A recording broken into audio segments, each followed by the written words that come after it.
and stormy night on the Sea of Galilee.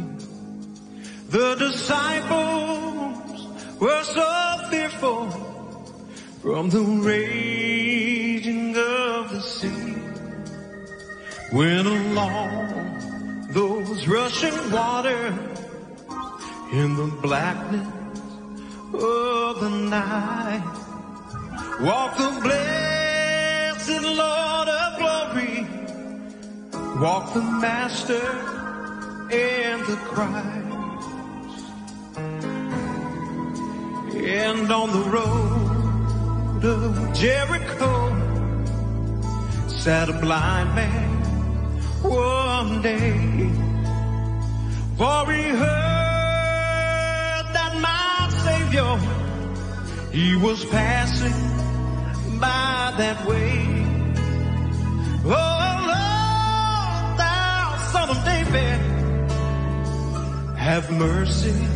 That man, he cried, and he reached right out and touched him as he passed by.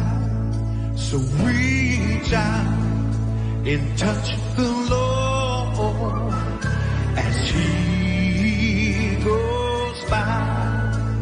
You will find he's not too busy to hear your heart's cry. He's passing by this moment.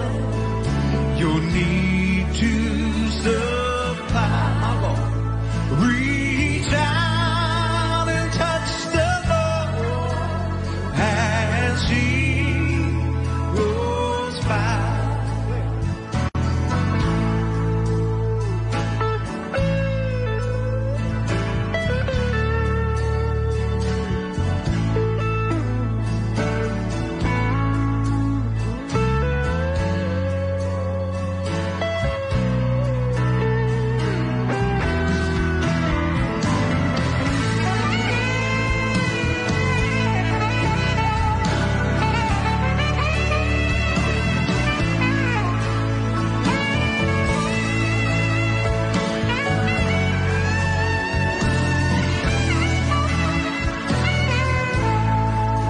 Praise the Lord, purihin ang ating pong Panginoon. Welcome sa programang Damascus Touch over Kakampi Online. Kamusta na po kayo? Namiss ko po kayo mga kapatid. Talagang napaka-busy po ng buwan ng December mga kapatid. I have performed many marriages or weddings this past 2 weeks mga kapatid. Of course, naka-break po ang ating station. At salamat na muli po tayo nagkasama-sama again. Kamusta na po kayo? Medyo maulan sa Metro Manila. I don't know sa ibang mga lugar. Pero may mga lugar po, nag-cancel na po ng mga klase, lalo po sa lugar po ng Laguna. Nakita ko na po may mga lugar sa Laguna na nag-cancel ng mga klase. I don't know about Metro Manila, pero nakita ko may mga nag-online daw na po. Dahil nga sa sama po ng panahon. Ingat-ingat po, lalo po yung mga nasa labas. Kayo po ay magdala ng payong at kung wala naman kayong mahalagang gagawin sa labas, ay stay at home lang po para ikangay maingatan po tayo sa ganitong sama ng panahon mga kapatid. So nagpapasalamat po tayo. We're back and tomorrow, Friday, meron din pa tayong program na ating pagsasamahan mga kapatid bilang tugon sa panawagan ng ang salita ng Diyos ay ating pong maihayag mga kapatid. Amen. So tayo muna ay manalangin, nilingin natin ang patnubay ng ating Panginoon sa ating pong pagpoprograma ay tayo po ipatnubayan ng ating Panginoon sa lahat ng ating pong mga ginagawa. So tayo po manalangin. Maraming Diyos sa umaga ito. Salamat po sa kabila ng masama pong panahon. Kami po ay muli mong dinako o Diyos sa aming pong pagpapalatuntunan. And we ask you to guide us, Lord, over this 1 hour na sa lahat po ng aming gagawin, Panginoon, ay laging ang kapurihan mo, O Diyos, ang mahayag sa aming pong kalagitnaan. We ask you, Lord, na ikaw ay sumama sa amin, magpalakas ka, magpagaling ka, at dalhin mo po, Diyos, ang iyong mga anak sa landas na pagkapo at sa pagkakilala po ng iyong banal na kalooban. And tonight, Lord, o ngayong umaga rather, kami po yung hiling na patuloy mong ingatan ng iyong mga anak habang kami po ay iral sa araw nito, ano man ang kanilang ginagawa, nasa trabaho man sila. Amen, ay samahan mo sila, Panginoon, sa mga panahon ito. We ask you to continually minister to the needs of your people as we come to the knowledge of your holy word. Panginoon, salamat nga po dakilang Ama sa iyo lahat ng papuri, sa iyo lahat ng pagsamba, aming Panginoong Jesus, sa taga Nazareth, and everybody say amen. So magandang umaga po sa iyo lahat sa pangalan ng ating pong Panginoong Diyos. Thank you po sa patuloy pong pag-join sa ating pong palatuntunan. And nandiyan po ating mga online staff ng ating pong church ministry para alalayan po kayo lalo po sa mga prayer request natin. Maya-maya, okay? So salamat sa biyaya ng ating pong Panginoon. Okay. Binabati po natin ang ating mga tagapakinig sa oras na ito as they come sa ating pong mga screen. Ano? Number one, happy listening of course, Sister Mars Barro, ang ating mga online ministers, mga kapatid, Sister CJ, Supremido, salamat po sa itong pagkatabay sa akin, mga kapatid. Sister Mary Joy Nalundasan, pagpalain po kayo ng ating Panginoon. So pakishare po ang ating palatuntunan ngayong umaga, mga kapatid. Yaman nasa bahay lamang po kayo ay maging abala tayo sa pagbabahagi ng ating pong tawag na link para marami pong makapakinig sa oras na ito sa ating pong palatuntunan. Naway ang biyaya ng Diyos ay sumaating lahat habang tayo po ay magpapalakasan sa pamamagitan po ng salita ng ating pong dakilang Diyos. So, wala naman tayong particular na bagyo, no? Pero mayroon pong low pressure ngayon na nakaka-apekto ng ating pong panahon kaya medyo po maulan. Kaya tayo po ay mag-iingat sa ating mga paglalakbay at ingatan tayo ng ating Panginoon habang tayo po ay nasa labas. Okay? At sa lahat ng mga kapatiran na nakikinig, mga kapatid, ang aming church ay nagsasagawa ngayon ng isang buwang prayer and fasting. Hindi po namin ito inahayag para magmapuri, kundi para alam niyo po na for 30 days, starting today hanggang February 5, ang TMC Church ay nasa spiritual retreat at kami po may online program mamayang alas 3 at physical program mamaya. So you can join us online man or physical. At samahan nyo kami. Magpadala kayo mga prayer requests po, mga kapatid. For 30 days, we will pray and fast for your needs, mga kapatid. Kaya tayo ay magsama-sama para po ang inyong mga panalangin ay madala po natin sa harapan ng ating pong Panginoong Diyos. Tulungan tayo ng Panginoon na ang ating mga prayer requests ay ating pong mailagay sa puso ng ating pong Panginoon. Alright? So salamat sa biyaya ng ating Diyos sa umagang ito na tayo ay muli nagkasama-sama, mga kapatid. So binabati po natin ang ilan sa ating po makatunghay. Good evening. Diyan po sa Canada, sa Scarborough, Badarasti, Rosales, Agluba. The Lord bless you po. Okay, pagpalain kayo ng ating Panginoon. Amen. Sister Mary Jean Manuel Salvador, naimbag na bigat yan sa lugar ng Isabela. Maulan po ba, Sister Mary Jean po dyan sa Isabela? Dito po sa Manila, grabe, simula kagabi, walang tigil na pukulan. And we are thinking of our kababayan na medyo nasa lugar po na bahain. Okay. Good morning din po kay Sister Rosario Casulia. Pagpalain po kayo ng ating Panginoon. Hello, Brother Jolo. Iwagan Brillanes there in California. Thank you po sa inyo po pakikinig ng salita po ng ating Panginoon. Amen. Hello, Brother Jasper. Magandang umaga sa inyo lahat sa lugar po ng Valenzuela or Brixton. Pagpalain po kayo ng ating Panginoon. Good morning, Sister Alisa, Sister Sky Gavin.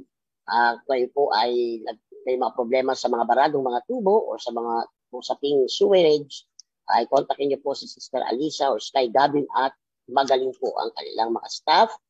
Hayaan niyo mga kapatid dito sa ating programa, meron na po tayong mga patalastas na gagawin para yung pong mga businesses ay ating pong maipromote. Kaya wala po yung mahal na bayad. Yan po ay pagmamahal po na. Good morning, Sister Lani Lacchio. Pagpalain po kayo ng ating Panginoon sa pakikinig po ng ating palatuntunan. Kaya share na lang po ito sa ating mga kaibigan, mga kason, mga kapatid. At yung mga estudyante natin na pumasok ay ingat-ingat po. Dahil may mga sa lugar sa Metro Manila at maging sa lugar po ng Karapid, Bulacan, wala akong alam kung hindi na ba sila ng kanilang mga klase, mga kapatid. Ano? Pero ganun pa man, talaga may klase, atin po itong pasukan, mga kapatid, para marami matutunan ng ating mga estudyante. Okay, magbati muna tayo, no? Brother Renny, bati natin yung ating, oh yes, sabi ni Sister Mary din sa Isabela, wala po ulan dito, pero makulilin lang. Okay, siguro pag kami ang tumila dito, kayo naman ang maulan. So ingat-ingat din po dyan, mga tagapatid nating mga taga Isabela, mga kapatid. Alright, batiin natin ang ilan sa ating mga may kaarawan ngayong umaga, mga kapatid. At binabati po natin ayon sa ating pong FB notification. Happy birthday kay Tatay Calixto Bonbon. Ako, pastor ito. Ito ay pinsang buo yata ni Tatay Fred Bonbon Tatad. Happy birthday, Pastor Aldrin Uson. Pastor Jimmy Flores, sa Mary Rose Flores, happy birthday, Sister Olivia Olaybar. Happy birthday po sa inyo. Happy birthday din kay Brother Jonathan Tamula. Sister Delia Sikat, happy birthday. Pastor Dan Flowman. Kayo po ay binabati natin ng happy birthday. Si Sister Rosel Makatunggal. Si Brother Jesus Reyes. Pagpalain po kayo ng ating pong Panginoon. At binabati natin sila Sister Hana Armingo na nag-birthday po nung araw po ng Tuesday. Happy birthday kay Sister Shane Padernal. At happy birthday kay Sister Angie Abingosa. Pagpalain kayo ng ating Panginoon. And happy birthday din po kay Sister, nabago ko na yata, Sister Shane Padernal. Ano po, at naway ang pagpapala ng Diyos ay dumating sa inyo habang tayo po ay nagsasahim papawid, mga kapatid. Kaya tulungan tayo ng ating Panginoon na tayo po ay mapagpala. Wala kami ibang dalangin sa inyong kaariwan na kayo po ay pagpalain ng Diyos. Maliban sa anumang material na mga kaloob ay maranasan niyo po ang biyaya ng ating Panginoon sa panahong ito, mga kapatid. Thank God na tayo po ay pinalalakas ng ating Panginoon. Alright, habang abala po tayo sa pag-share ng ating programa, ay makinig muna tayo ng isang papuring awit sa Panginoon na handog sa atin ng mga gospel singers, ating mga pinipili para magdala ng papuring awit sa ating lahat. So, ating pong sabayan ng praise and worship na gagawin ng ating pong gospel singers. God bless you.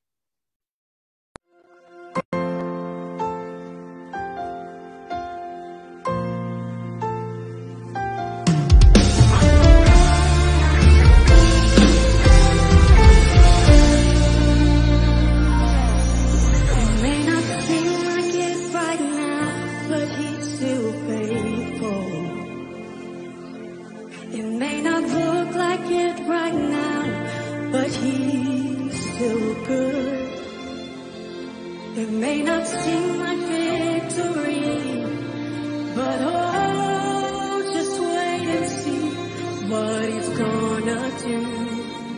Watch what he's gonna do. His glory is the same here in the wilderness as it is on any mountaintop where I have been. So in spite of what I'm facing now, my soul will sing. Hallelujah, he's still everything.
tayo, mga kapatid. Sabi nga ng isang thought, no? We are complete in Jesus Christ. Kaya, huwag nating ipagpapalit. Bisa nakakalungkot na realidad, no? Kung ano yung temporaryo lang, yun ang pinipili ng tao.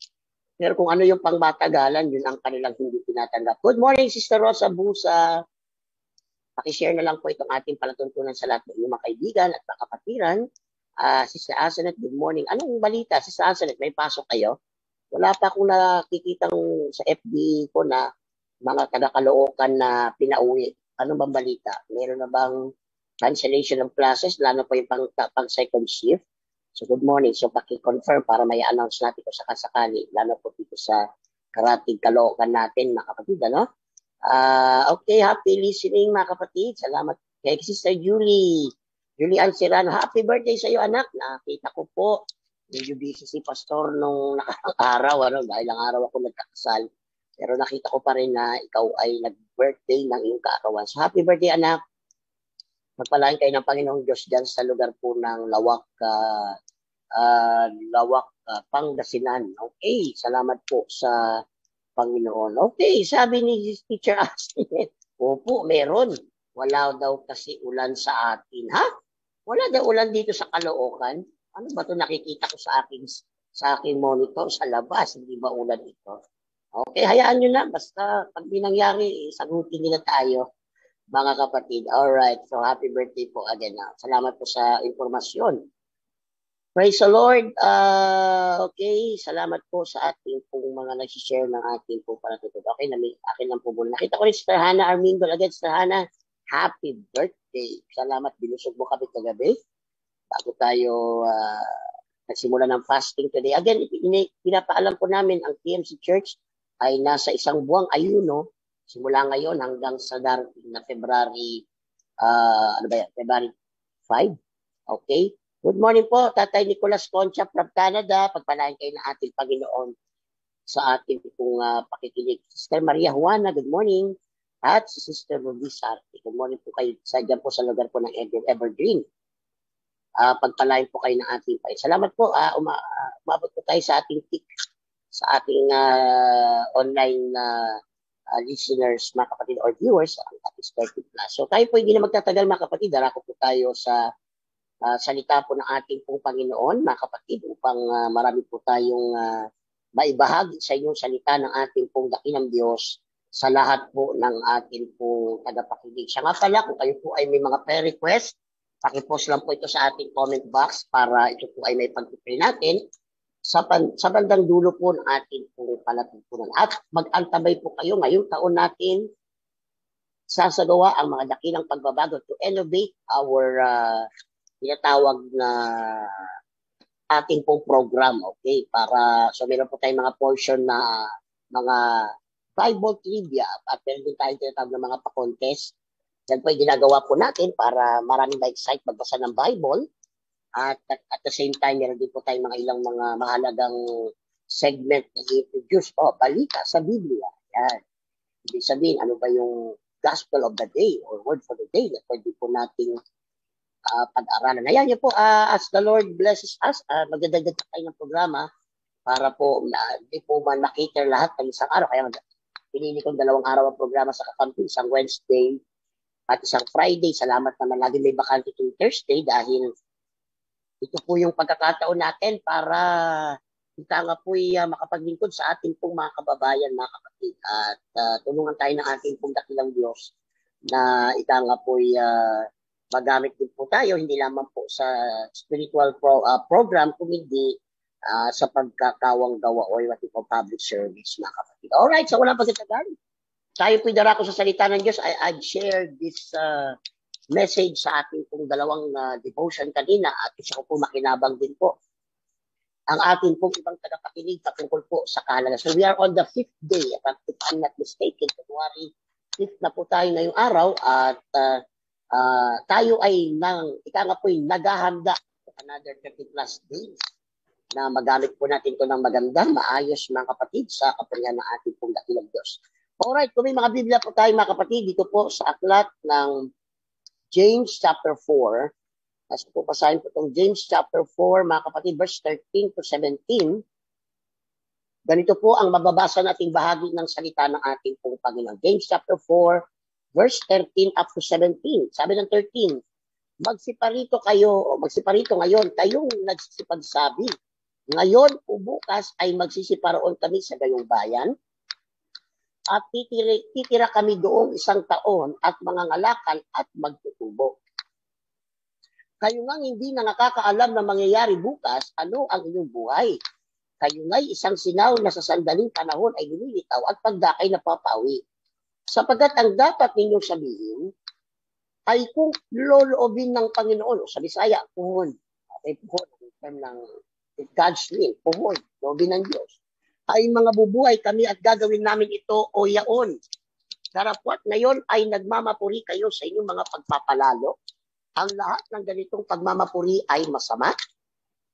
Sa nakakaalam nga ng paggawa na mabuti at hindi ginagawa, ito'y kasalanan sa Kanya. Purihin ang ating pong Panginoon. Today, ang nais ko pong ibahagi sa unang week ng ating programa is about how to plan for your future. Siguro naman tayo lahat, meron pong inanais na magandang bagay sa ating kinabukasan. Ano? We are planning, we are anticipating a bright future para sa ating lahat. Wala pong, kita nga po'y hindi nagnanais ng magandang future para po sa kanyang buhay, sa kanyang pamilya, at sa church, mga kapatid, sa ating buhay pananampalataya, ay maganda magkaroon po tayo ng ganoong klase ng desires upang sa gayon, mga kapatid, ay mailagay natin sa sequence yung lahat ng ating pong gagawin, mga kapatid. So again, ang ating paksa ngayong umaga sa first program natin sa week na ito, sa first week of January, is how to plan your future. Praise God.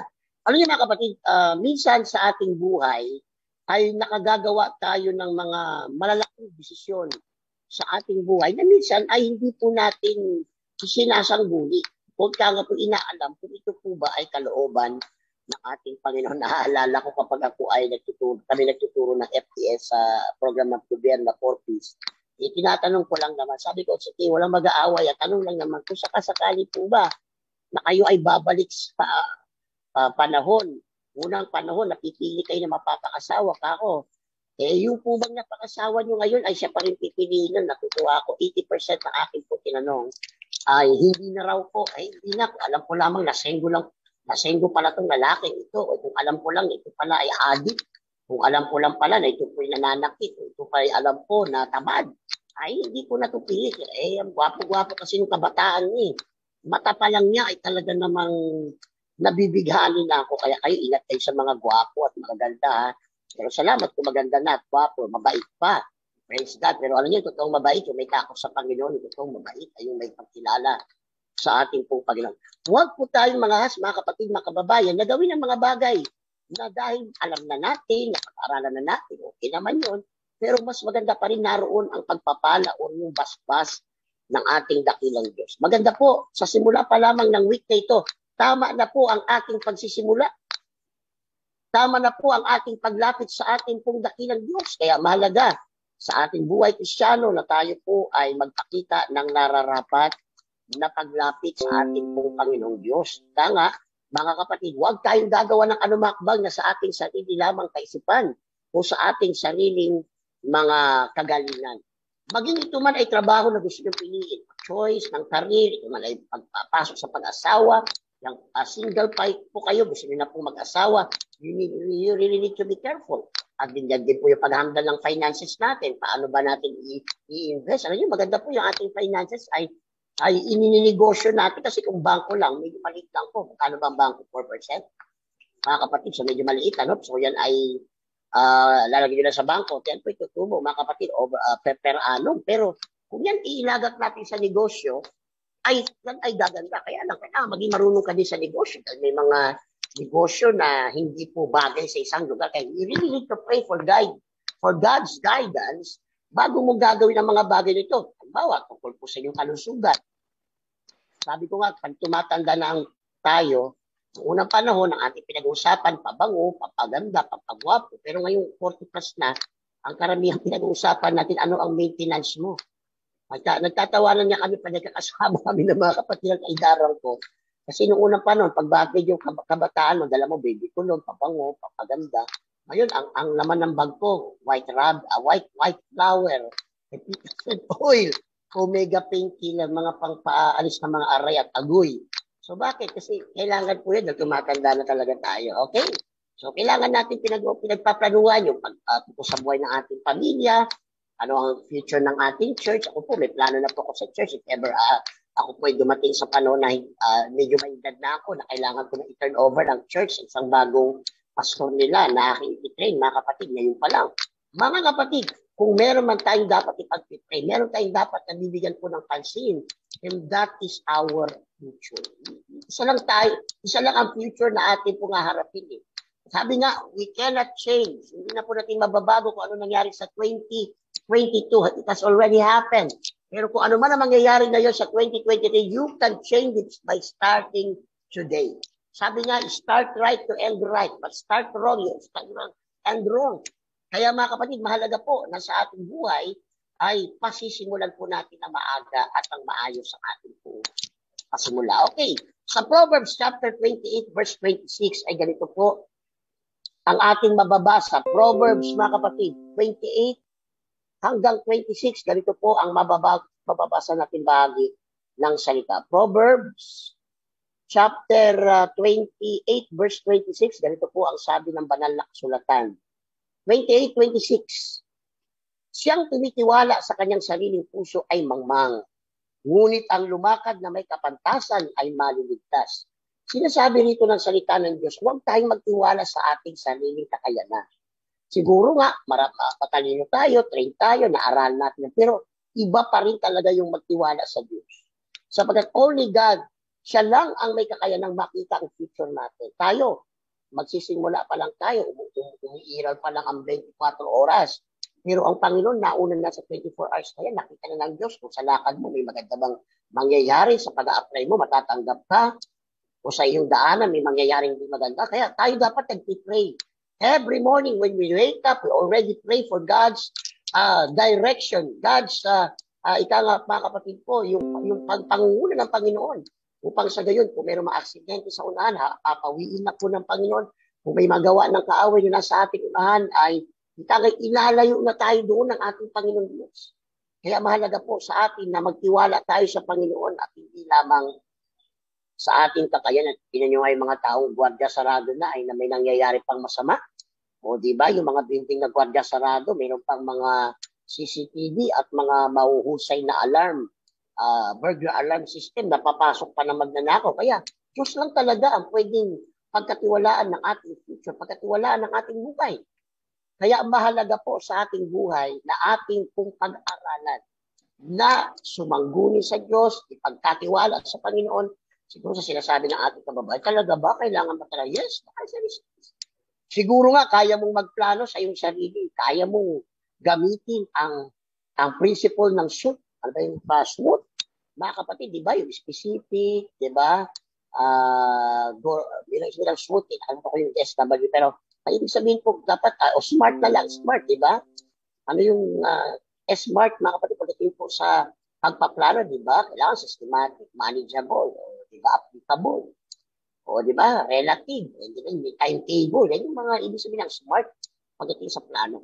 Now, simulan na natin. Paano ba mag-plan ng ating future para maintindihan po natin ito ay ating ipapaliwanag mabuti. Una sa lahat, if you want to have a bright future sa ating buhay, you need to include God in your plans. Kailangan mga kapatid ay isama natin ang Diyos sa ating mga plano. Parang ako nagpaplano sa church, yung mga bagay na hindi ko alam, I ask them to sit on the board at pagkatapos hinihingi ko yung kanilang kakayanan yung expertise nila. Okay, kasi hindi naman pwede lahat ng bagay alam ko. Sa totoo lang, hindi naman bihira yung lahat ng tao, alam nila lahat ng bagay. Pero sabi ko dun sa doktor na, abogado pa, hindi lang akong kilalang ganun eh. Doktor na, nag-abogado pa, at sa medical science niya, pharmacist na siya, lahat ng mga field of sciences, inaral niya. O maging sa edukasyon, kung ano-ano pa, IT. Mga kapatid, hindi natin alam ang lahat ng bagay. That's why if you want to succeed in our future, we need to include God in our plans. Mga kapatid, ano kung bakit maraming tao magagaling, mahuhusay, maganda ang pagkakakalkula ng mga bagay, mga detalye ng plano, but still fail in the end because wala po yung Diyos. Wala po yung Diyos doon kasama sa pinakasentro ng plano. Lagi ko kasi sinasabi mga kapatid, dapat sa buhay natin, we have spiritual plans. Dapat ngayong taong 2023, mga kapatid, lalo po tayo maging maalab sa paglilingkod sa Panginoon. Dapat sa panahon ito, mga kapatid, tayo ay lalong magpakita ng lalong kasiglahan sa paglilingkod sa ating pong Panginoon. Kung last year, ka po nakakakumpleto ng isang buwan, ngayon, stopin mo, nasa loob ng isang buwan, lahat ng gawain na tataluan mo. Kung last year, hindi ka masyado nagpe-pray. Ngayon, dagdagan mo ang prayer life mo. Kung dati ka nag-ayuno, mag-ayuno ka ngayon. Kung last year, hindi ka faithful sa giving mo. Ngayon ako, mag-faithful ka sa giving mo. Kung last year, wala kang nakakay na kaluluwa. Ngayon, ilayon mo na every 4 months, may isa kang madadala sa Panginoon. If you really want your life na mabless ng Panginoon, yung plano ng Diyos ang mangyayari sa buhay natin, isama natin ang Panginoon sa ating mga plano at siguradong papatubayan po natin o papatubayan tayo ng ating Panginoon Diyos. Now, tingnan niyo po mga kapatid. Sabi ng Proverbs 16 verse 3. Okay, basahin ko po ito. Proverbs chapter 16 verse 3. Iukol mo sa Panginoon ang inyong mga gawa at ang iyong mga panukala ay matatatag. Commit thy works unto the Lord, and thy thoughts shall be established. So, kita nyo, hindi pwedeng iwalay ang Panginoon. Sabi ko nga, nakakalungkot isipin. Yung Diyos pa talaga ang isinantabi. Hindi talaga pa yung Diyos ang pinanatili. Mga kapatid, huwag tayong magtiwala sa kayamanan. Huwag tayong magtiwala sa pag-ibig. Everything in this world is just temporary. Pwede kang mayaman ngayon, pero hindi ka marunong mag-alaga. Di ba? May nagkwento yung kapatiran dito sa atin na isa po sa naikwento sa amin ng kapatiran na siya po ay may kaibigan na dating mayaman at meron pong tauhan yun. Dumating ang panahon, naghirap po yung mayaman at ano nangyari, yung kanyang tauhan yun ang mayaman. Nagbaliktad sila. Ngayon, siya na nagtatrabaho sa kanyang tauhan. Eh, hindi mo talaga masabi ang panahon, minsan nasa itaas ka, nasa baba ka. Now, if you want to stay up, natili ka sa taas ng tagumpay, isama mo Panginoon. Ang lang kung bakit napakaikli ng tagumpay. Alam niyo mga kapatid, may tagumpay din kahit wala ang Diyos, pero maikli lang. Pero pagkasama mo ang Diyos, yung blessing, yung favor, yung victory, amen, tuloy-tuloy po yan. Kasi kasama natin ang Panginoon. Sabi niya, kasama natin ang Diyos. Sino ang lalaban sa God before us, we can be against us. Pagkasama natin ang Panginoon, sino ba ang lalaban sa atin? Siyempre wala. Walang maglalakas loob na labanan tayo dahil kakampi natin ang ating pong Panginoon. So mahalaga po sa ating buhay na ika nga po makita po natin, we need God in our lives. Now, kung titinan po natin itong tinatawag na setting ni James chapter 4, ang tinutukoy dito mga kapatid ay isang negosyanteng nagpaplanong mga lakal sa ibang bayan. Now, meron pong 4 dito na ang gandang ating pong bulayin. So makikita po natin, nagpaplano yung negosyante rito ng future ng kanyang business. So, nakita natin ano po ba ang kanyang mga ginawa para matiyak niya may maganda sanang kahinatan ng kanyang business. Number 1, he planned the period of time. 1 taon daw siyang mamamalagi doon sa bayan na yun. So, nakita natin na tama ang ginagawa niya. Kasi po ay meron lamang timetable. Sabi ko sa mga kapatid na nag-abroad, dapat meron lang din tayong taon na nag-abroad. Hindi po din buong buhay natin nag-abroad. Alam po yung pakiramdam na kalahati ng buhay mo ang magulang mo nasa abroad. Ako po, my father, half of my childhood, napunta ang father ko sa abroad. Siguro nag-for good po siya. College na ako eh. So high school, elementary, matapos ko ng high school, wala pang father ko sa aming bahay. Okay? Kaya mayroong emptiness sa buhay ko bilang lalaki eh. Kaya sa mga kapatid ang nasa abroad o balang mag-abroad, pag ano po kayo, mag-timetable kayo. Ano ba, 4 na taon, tapos mag-iipon kayo maigi para pagbalik, mag-negosyo na lang kayo. Maganda po yun eh, para magkakasama ang pamilya hanggang sa paglaki. Ito ba? So number 2, he planned the places he would go. Nakita natin, meron po silang specific timetable, 1 taon sa lugar na to at sa mga lugar na balak niyang puntaan. Pangatlo, he planned the super procedure. Ito yung mga gagawin niya para ngay maging maganda ang outcome ng kanyang negosyo, mga kapatid. Kaya mahalagang sa ating buhay Kristiyano, ay ating pong makita sa ating buhay na itong mga bagay na aking binabanggit ay ating bigyan po ng pansin. Alright? So very important po sa ating buhay Kristyano na isulat natin yung ating pong gagawing mga hakbang. Okay? Now, ang Bible po ay hindi po nag-discourage ng planning. If you read the Bible is for planning. Sabi nga ng Panginoon, sino sa inyo ang magtatayo ng bahay na hindi muna kinalpula ang magiging magagastos po niya. So that is planning. Kaya kung nais natin managumpay, maganda po tayong magplano at yung plano natin isang guni natin sa ating pong dakilang Diyos. Now, ayon sa isang survey, sabi ng isang survey, 70% ng mga sinusulat ang plano. Kasi may mga plano dito. Yung katag ng plano ay drawing. Hanggang drawing lang. Hanggang plano lang, hindi natutupad. Mahirap yun. Mga kapatid, ang Diyos gusto niya magkaroon po tayo ng planong isinusulat. Kaya sabi may mga verse sa Isra, write the vision. Diba? Kaya very important sa ating buhay, mga kapatid, na matuto tayong magsulat ng ating mga pangarap, ng ating mga plano. Sabi ko, there are two types of plans or goals in life. We have the long term and the short term. Yung short term, yung para sa panahon ngayon, 1 year, that is short term. Akala niyo ba yung 12 buwan ay napakatagal? Ang bilis lang yan. So, ngayon, nasa 5 araw na tayo. Mag-isip ka isang araw, tapos na naman ng January. So, hindi magtagal, tapos na naman ng February. Mabilis lang po, paano lalo pag busy ka. Kaya mga kapatid, every day, susulat natin, o ngayon pa lang, bago tayo mag-after ng aking programa, isulat ko po, ano bang plano ko sa aking buhay? Ano bang plano ko sa aking pamilya? Ano bang plano ko sa paglilingkod ko sa Diyos? Yan. Ano bang plano ko sa aking trabaho? Habang buhay nilang ba akong ganito o mag-negosyo din ako bago mag-retire? Okay? Mahalaga po na isusulat natin. 70% anya na sinusulat ang mga plano nila ay likely to succeed. Kasi pag meron kang checklist of your plan, malalaman mo, are you doing it? Nagagawa mo ba yung mga plano mo or umiiral lang yung araw na walang nangyayari sa ating mga plano? Praise God. Sabi ng Psalms 32 verse 8, mga kapatid, yan po sabi ng Biblia. Sa book of Psalms 32, dito po mababasa po natin ang isang pangako ng ating Panginoon patungkol po sa pagsasangguni o yung pagtitiwala sa Panginoon ng ating mga plano. Okay, Psalms chapter 32 verse number 8. Ganito po ang sabi sa atin ng Biblia. Psalms 32 verse 8. Aking ipapaalam sa iyo at ituturo sa iyo ang daan na iyong lalakaran. Papayuan kita ng aking mga mata, okay, ay nakatitig. Papayuan kita na ang aking mga mata ay nakatitig sa iyo. Wow!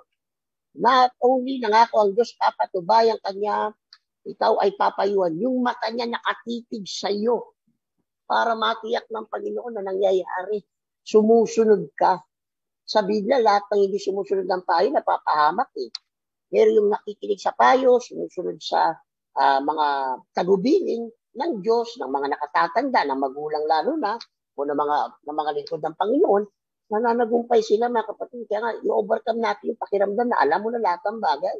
I-overcome natin yung kaisipan na kaya ko to, kahit wala kayo. Ay, pag ginawa mo yan, you are beginning to fall. Kaya nagsisimula ng mahulog sa bitag ng kapahamakan. Kaya kung nais natin magkaroon ng tagumpay, yan. Sabi nga, failing to plan is planning to fail. Ayan.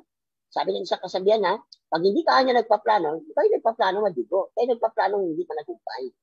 Kaya mga kapatid, magplano po tayo upang tayo ay managumpay. Now, tingnan natin, dito po sa ating pong pinag-aaralan, it is good na lagi nating sinasama ang Diyos sa plano natin. Lagi natin sinasabi, loobin ng Panginoon. O ako po, may plano ko pumunta ng Canada this coming June. So, di ngayong January, maglalakad na po ako ng papers para makarating ako doon. Ako ay 5 araw, loobin ng Diyos. Kaya tapos yun, ginagamit ko yung loobin ng Diyos. Kasi ilang taon na ako nagpaplano makarating. May mga relatives din ako sa Canada at meron din po aming plano ni Pastor Saldi to help them there for 5 months. Ako po ay tutulong sa mga kusada. We will knock on doors at the same time may mga lugar na magtutulong po tayo dyan sa lugar ng Canada. At sa akin sarili, gusto ko. Pero syempre, ang masusunod pa rin kalooban ng ating Panginoon. Pag kalooban ng Diyos, wala akong problema sa budget, wala akong problema sa plane ticket, wala akong problema sa tutuluyan, meron na po ako matutuluyan doon, sakasakali ako makatuloy. Ang katapos-tapusan, ang sinasabi ko pa rin, kalooban ng Diyos, ang mangyayari. Now, tingnan natin sa Acts 18:21. Tingnan niyo po si Pablo. Si Pablo, mga kapatid po, ay halimbawa ng pagkilala na ayon sa plano ng Diyos, dapat nangyayari ang lahat ng bagay. Gawa 18:29, ganito po sabi ng Biblia. Sabi ng 18:21 ng Gawa, kundi nang siya'y nagpaalam sa kanila at nagsabi, babalik uli ako sa inyo kung loobin ng Diyos, siya'y naglayag buhat sa Efeso. So nakita niyo si Pablo, kinikilala rin yung kalooban ng Panginoon. Sabi niya, gusto niya babalik siya, ngunit ayon or kung lulobin ng ating Panginoon. Yan ang magandang bagay. At least, hindi tayo nangako, di ba? Loobin ng Panginoon, makarating ako sa wedding. Pero, magdating ka dapat. Kung tayo ng schedule mo.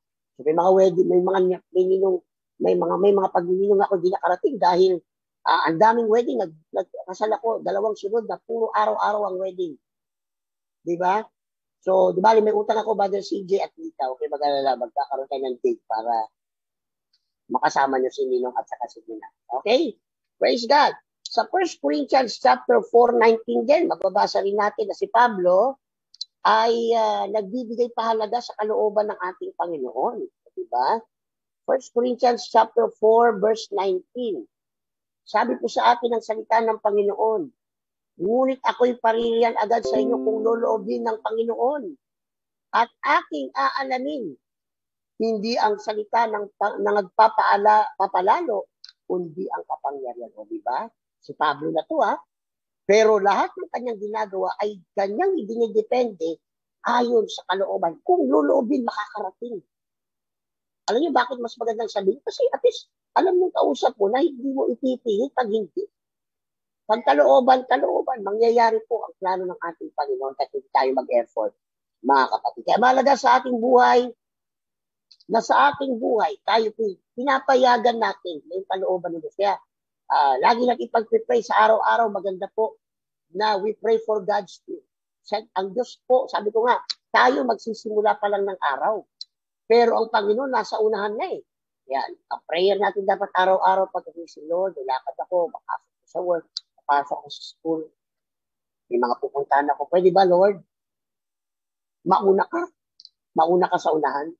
Pag may nakita mong mga hadlang, may nakita mong mga gawa ng kaaway, ilayo mo ako sa aksidente. Huwag kong masakyan yung mga bus o yung mga sasakyan magkaka-aksidente. Ayan. Pag ginawa natin yan, lagi tayong ligtas. Mananatili tayong iniingatan ng ating pong Panginoon. Number 3, mga kapatid, under pa rin po ito sa include God in your plan is prepare your heart for knowing God's will for your life.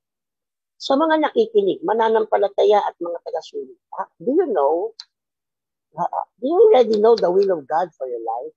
Sa mga single nating young people, do you know what is God's will for your life? Sa mga mag-aaral ng college, do you know what is God's will na kurso na pag-aaralan mo? Sa mga pastor na pumapasok sa ministry o dahil na sa, do you know God's plan or God's will for our church this 2023? Kami pong last December 30, meron po kaming strategic planning. So, nakalatag na po ang isang taong programa ng TLC Church. Na yun ang magdadala para ang church ay lumago, tumibay at ikangay mapangyari yung banal na kalooban o nais ng ating pong Panginoon. Dapat tayong mga tao, nag-aaral tayo, pine-prepare natin ang ating puso para gawin yung kalooban ng ating pong Panginoon. Bakit kailangan ihanda ang puso? Kasi you may not understand everything, pero posible may mga haharapin kang nakakatakot. Mga bagay na nakapangangamba. Pero sabi ko nga, pag ang Diyos ay kasama natin, bakit tayo mangangamba? Bakit tayo matatakot? Di kasama pala natin ang ating dakilang Diyos. Di po ba? Kaya, mga kapatid, pag alam mo kalooban ng Diyos, huwag kang mababagbag. Huwag kang matatakot. Huwag kang mangangamba. Pagkasama mo ang Panginoon, dahil sasapahan tayo ng ating dakilang Diyos sa ating mga lakad, sa ating pungkunahan. Ayan. Kaya mahalaga mga kapatid na ating talagang ating mga puso. If this is God's plan, matulog ka na. Pagkalooban ng Panginoon, pumanatag ka na.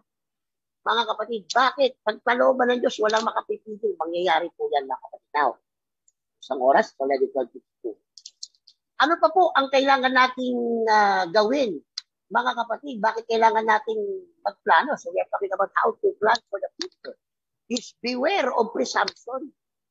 Mag-ingat tayo sa pagiging assuming na parang kalkulado mo ito yung mangyayari. Oh, well, sabi nga ang plano, nakakatulong ito para i-project natin kung ano yung posibleng mangyari, hindi posibleng mangyari. Ganun lang yun. Pero yung sabi mo panatag ka, 100% yun ang mangyayari. Ingat tayo, baka mapapfrustrate tayo. Sabi ko nga, Panginoon, pag ako may mga plano, pagkalooban mo, mangyayari, pag hindi mangyayari. And I always ask God for direction. Paano ko gagawin? Kasi maniniwala tayo pag ang Diyos ang gumawa, kapag ang Diyos ang nagtayo, kapag ang Diyos ang nag-instruct, 100% bibigay niya lahat ng i-order ng Diyos ang kanyang ang paanan ng mga banal na Diyos. Sinasabi ng Bible, di ba? God will order the steps of the righteous. Bakit tayo matatakot? Bakit tayo mangangamba? Kung tayo pala ibibigyan ng mga tamang tao para tayo humakbang, bibigyan tayo ng tamang mga procedure ng Diyos. Alright? So beware of presumption. Huwag masyadong assuming. Naalala ko, meron akong pagnininong sana ako this week. Pero hindi natuloy yung wedding. Nakita nyo? Nagpa-plano na sila ng wedding, pero hindi pa rin natuloy. Nakita nyo kaya. Kailangan talaga natin magplano. Kailangan po natin consider lahat ng mga bagay para ika nga po ay magkaroon po tayo ng projected na effect ng ating buhay. Okay, bilis ano? Basahin ko lang po itong part na to. Proverbs 27:1. Sabi ng Proverbs 27:1, ganito po ang babasahin ko. Proverbs 27:1, sabi rito, huwag mong ipaghambog ang kinabukasan. Boast not thyself of tomorrow, sapagkat hindi mo nalalaman kung ano ang ilalabas ng ibang araw. Ito. Kaya laging gagamitin natin lubi ng Panginoon. Huwag natin sabihin, yun na talaga. Kaya ang isang matalinong nagpaplano, laging mayroong place of adjustment. Meron pong puwang ang mga pagbabago kapag nagpaplano. And number 3, isa na ng content, sa oras, ask for advice. Alam niyo mga kapatid, mahalaga po ang tayo humingi ng payo sa nakatatanda, sa may alam sa ganung bagay, at ang ating mga pasko. Okay, basahin ko po. Proverbs 24, verse 5 to 6, mga kapatid. Proverbs 24, verse 5 to 6, mga kapatid. Ito po sabi sa atin ang salita ng ating Panginoon. Okay? Purihin ang ating pong Panginoon. Sa mga tumatawag, nagtuturo ko po. Okay. Okay. Sabi ng Proverbs 24, verse 5 to 6, ang pantas na tao ay malakas. Ang pantas na tao ay malakas. Oo, ang taong maalam ay lumalago ng ang kapangyarihan. Sapagkat sa pamamagitan ng pantas na pamamatubay, ay makikipagdigma ka at sa karamihan ng mga tagapayo ay may kaligtas. The multitude of counsel that is true. Sabi ng salita ng Diyos, kapag ikaw ay magkakaroon po ng o tatanggap ng payo, ikaw ay mahalin tulad sa isang malakas na tao. So there is strength when you know what you're doing ay bunga ng counsel. Bawa, may nangliligaw sa iyo. Bawa, may nangliligaw sa iyo. Mayaman. Pero, magulang mo lang ang may gusto. Ito, hindi mayaman, pero gusto mo. So ikaw ay kung ikaw ay titima, ano ba pipiliin ko? Mayaman, maganda buhay ko, pero magulang ko lang may gusto. Pero ito, gusto ko siya, pero hindi siya mayaman, pero niligaya ako. Pero kung tatalangin niyo po ako mga kapatid ko, mahalaga na tayo ay doon tayo sa anong pagpapasaya sa iyo. Diba? Ayaw ko bilang magulang na pili ng aking mga anak kung sinong mamahalin. Diba? Bibili lang ako ng payo, pero sila po at alam nyo, kapag tayo punong-puno ng payo, wala po tayong agam-agam sa galit. So, pag-aralan na natin yung pros and cons. Tapos, nag-pray ka pa. Ay, napakaganda ng sandatang ito para ikaw ay managumpay. And lastly, mga kapatid, ito na babantayan natin, tapos na po ako, beware of procrastination. Huwag namang hindi hahakpa. Huwag namang sobrang aga humakpa. Sabi nga, hinay-hinay ba sa kanunay? Baling dahan-dahan, basta sigurado. So, dito papasok yung timing. Kailangan marunong tayong bumuelo at tumayo. Kaya kailangan marunong tayong makiramdam sa Lord, itutuloy ko na ba to? Lord, gagawin. Minsan may nagpatayo siya, Pastor, ano ba to? Ganda na trabaho ng asawa ko ngayon. Pero tinawagan na sa agency para sa Middle East. Sabi ko, pareho niyang pareho niyang tuluyan. Habang siya po ay nag-training, magpa-medical siya, kung kalooban ng Diyos, yung medical niya, magsasabi, fit to work siya sa abroad. Kung hindi, wala siya sa Pilipinas. Diba? Yun ang pagtansya ng kalooban ng Diyos, susubukan mo muna. Alright? Pero sabi, may nabanggit siya, halimbawa, medyo may agam-agam siya, ay, hindi ko sinabi, ay, kung medyo may agam-agam ka, bakit natutulog? Malulungkot ka lang doon sa ibang bansa. Ano bang mahalaga? Maraming pera, magandang kabuhayan, tapos malungkot ka naman. So, biglang ako sa hindi gaano malaki sahod, pero sama-sama kayo. Pamilya. Praise God, wala na po tayong oras mga kapatid, pero lagi ko po sinasabi mga anak ng Diyos, na tayong mga mananampalataya ay patuloy na magpasalamat sa kabutihan ng ating pong dakilang Diyos. Sa ating mga Kristiyano, sa ating mga kumikilala, sa biyaya ng ating Panginoon, huwag tayong mangahas. Huwag tayong mangahas na humakbang na hindi tayo nananalangin mabuti at hindi po natin sinasangguni sa Diyos. At kung walang kapahintulutan ng Diyos, mga kapatid, huwag natin itutuloy dahil mapapahamak po ang ating po mga buhay. Praise the Lord. Good morning, Sister Abadal Honorato. Good morning po sa inyo. Salamat po sa inyong paglalakbay. May prayer request ba tayo mga staff? Well, kung wala tayong prayer request, mga kapatid, ay maaaring maraming naingganyong makinig sa aling pong pagpa-prayer request. Ibig sabihin ay marami tayong natutunan. Okay, kung wala man, pag-pray ko po rin kayo pa mga kapatid, dala ko po tayo sa pananalangin. Samahan niyo ako manalangin. Panginoon, sa umaga dito, nagpapasalamat kami sa aming aralin napakinggan tungkol po sa kahalagaan ng pagpaplano ng people. Thank God for the knowledge, for the wisdom that we are about to apply para yung plano mo ang aming susundin at hindi po yung aming plano. Whatever we have plans of our own, we present it to you. And let your plan, yun namang ibaba. Panginoon, dalangin ko po ang good future sa aking pong mga kababayan, kapatiran na kikinig. Ito po nagsabi na you have plans for us. Jeremiah 20:11, good plan, thoughts of good end. Kaya Panginoon, mapangyari po o Diyos bago ito ang mabuti mong plano para po sa iyong mga anak. Samahan niyo po kami sa landasin ng buhay sa 2023, long-term man or short-term goals, God, or plans, God, I ask you to bless everyone na nagtitiwala po sa iyo. Lord, pagpalain niyo po ang mga nagbabalak pumasok sa negosyo, pagpalain niyo po ang mga tamang tao nagpapayo sa kanila, sa mga single na magpapayo, tatanggap na manliligaw o mangliligaw. Mga kapatid, mahal Diyos, dalangin ko po yung pagtibay sa pagpili na kayo na magpapangasawa. Bless every pastor, bless every leader sa mga plano sa kanilang church ministry. Gabayan mo sila para ang kaluwalat na po ang maayon. Also God, nakas ko po iba't ibang may karamdaman ngayon na aking alam, Lord, ang anak ni Sister Evelyn Belso, touch mo po ang kanyang brain, ang spiritual bara, ang spiritual at lagi na anak ko. Touch mo po yung kanyang lungs, Panginoon, na nagkaroon na po ng walang bike. Ating pusulit sa iyo. Maging Panginoon, na iba pang may karamdaman ngayong araw, may ubusin po, lagnat, COVID, chikungunya, malaria, at tinatawag pong puting mouth disease. Lord, ingatan niyo po ang mga anak po pati pagkataban sa itong karamdaman. At dinadalangin ko rin po ang mga may cancer. Lord, pagalingin niyo po ang may mga cancer na may mga bukol sa iba't ibang parte. Yung mga na-stroke, pati mga Sister Mary D. Salvador, natanggapin po niya ang kompletong kagalingan ng kanyang pangangatawan. Sister, ay nasalasang sa kanila. Sa iba kalabas sa pulang hospital. Si Hallelujah, Sister Rani Guerrano, Panginoon. Thank you for strengthening her body. At sino bang mga may mahal sa buhay na may karamdaman ngayon, nakaratay sa batik na karamdaman, in the mighty name of Jesus of Nazareth, touch their bodies right now and receive their healing. In the mighty name of Jesus of Nazareth. Lord, salamat po sa biyaya.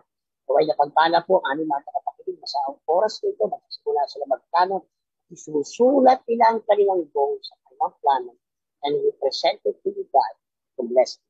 Salamat po, Diyos. Bless mo po ang aming bansa. Panginoon, na magkaroon po sa mga panahon sa Metro Manila na tuloy-tuloy po ang pagbuti ng aming panahon. Sa oras nito, kami po ay nag-aalay ng aming pong expectation. Lord, bless 2023. Pag-taon ito ng blessing para sa mga negosyante, mga estudyante na graduate, at mga churches na inaalaman ka, Lord, let your will be done at ours. Lord, kailangan ka lang mag-sentro ka ng aming mga plan. Salamat po sa Diyos sa ibiyayaan po ang araw na po at sa mga panahon. In your name, Jesus Christ of Nazareth. Amen. Amen. Purihin mo po ang ating Panginoon. Hallelujah! So sa mga nais pong maging kabahagi na ating pong palatuntunan by your giving, you can send your donation or offerings sa Gcash number 0995-843-7149. Yan meron po kayong nice bigay na offering or pinatawag na donation. Kahit piso. Sabi ko, challenge ko lang. Bagay din, piso lang. Kung sino magbigay na higit sa piso, I welcome na welcome to yan. Gcash number 0995-843-7149. Again, mamayang alas 6 po. Online at physical, first day fast ng 30 days ng church natin. So, wala na pong oras, mga kapatid. Salamat po. Mag-send po kayo sa amin ng mga prayer request po. Ipag-pray po natin yan maya-maya doon po sa ating pananalangin, mga kapatid. Alright, salamat sa biyaya po ng ating Panginoon. Wala na po tayong oras. Susunod pang programa. Ito po ang inyong lingkod, Pastor Alvin Gumba, na palagi nagsasabi, Jesus saves you from just because it is. See you tomorrow. Same time, same station, Kakampi Online. The Lord bless you. I believe that before the night is over, somebody is leaving here with a breakthrough. Somebody's going to leave here with a breakthrough in your heart, a breakthrough in your mind, a breakthrough in your finances, a breakthrough in your family. I need about 50 people to shout breakthrough, breakthrough, breakthrough. Come on, somebody shout breakthrough, breakthrough. Come on, somebody shout breakthrough. Come on, clap your hands up high, everybody. Come on.